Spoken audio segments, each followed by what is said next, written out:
Test క్రికెట్కు భారత cricketer Ashwin వీడ్కోలు చెప్పాడు. అశ్విన్ అరంగేట్రం చేసిన నాటి నుంచి ఇప్పటి వరకు సొంత గడ్డపై టీమిండియా 65 టెస్టులు ఆడగా వీటన్నింటిలో అశ్విన్ బరిలోకి దిగాడు. ఈ మధ్యకాలంలో అశ్విన్ విఫలమైన 2 సిరీస్లలో తప్ప అన్నిట్లో టీమిండియా జయకేతనం ఎగురవేసింది. దీన్ని బట్టి అశ్విన్ ఇండియా విజయాలలో ఏ రేంజ్లో కీలక పాత్ర పోషించాడో అర్థం చేసుకోవచ్చు.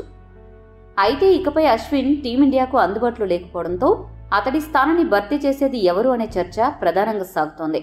ప్రస్తుతం అశ్విన్ స్థానం కోసం 4 ఆటగాళ్లు పోటీ పడుతున్నారు.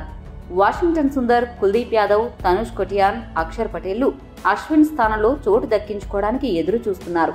అయితే ప్రస్తుతం ఉన్న పరిస్థితుల్లో టీమిండియా స్పిన్ ఆల్రౌండర్ కోసం ఎదురు చూస్తోంది. ఈ నేపథ్యంలో కుల్దీప్ యాదవ్ స్పెషలిస్ట్ స్పిన్నర్స్ లిస్టులో ఉంటాడు కానీ స్పిన్ ఆల్రౌండర్ కాదు కాబట్టి అతడు జట్టులోకి రాలేడు.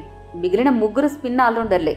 కానీ జడేజా ఇప్పటికే జట్టులో ఉండడంతో అతడిలాగే బౌలింగ్ చేసే అక్షర్ పటేల్ అశ్విన్ స్థానాన్ని భర్తీ చేయలేడు కాబట్టి అక్షర్ బెంచ్కే పరిమితం అవ్వనున్నాడు. జడేజా రిటైర్మెంట్ ప్రకటిస్తేనే అక్షర్ పటేల్ జట్టులో స్థానం దక్కించుకోగలడు.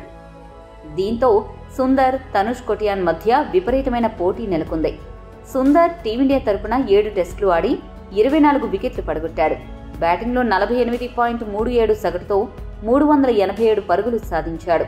విదేశీ పిచ్చులపై అశ్విన్ కంటే మెరుగైన బ్యాటింగ్ నైపుణ్యం సుందర్ సొంతం కాగా ఇదే విషయాన్ని దృష్టిలో పెట్టుకుని జట్టు యాజమాన్యం సుందర్ను ప్రోత్సహిస్తోంది. కెప్టెన్, కోచ్ నమ్మకాన్ని సంపాదించిన సుందర్ ఎప్పటికప్పుడు బౌలింగ్లో వైవిధ్యం చూపగల నేర్పరి కావడంతో అతడు ఈ జాబితాలో ముందు వరుసలో కనిపిస్తున్నాడు. అయితే ముంబైకి చెందిన కుడిచేతి వాటం ఆఫ్ స్పిన్నర్ తనుష్ కొటియాన్కు కూడా అశ్విన్ స్థానాన్ని భర్తీ చేసే అవకాశం ఉందని విశ్లేషకులు అంచనా వేస్తున్నారు.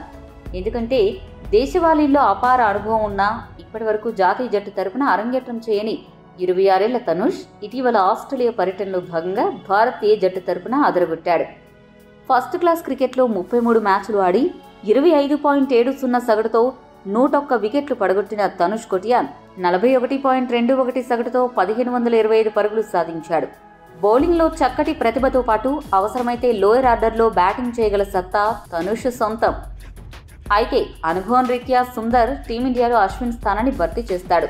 ఒకవేళ అతడు గనక విఫలమైతే అప్పుడు తనుష్ కొటియాన్కు అవకాశం దక్కుతుంది. అశ్విన్ స్థానాన్ని ఎవరితో భర్తీ చేస్తే బాగుంటుందో మీ అభిప్రాయాన్ని కామెంట్ చేయండి. మరిన్ని స్పోర్ట్స్ అప్డేట్స్ కోసం మా ఛానల్ను సబ్స్క్రైబ్ చేసుకోండి.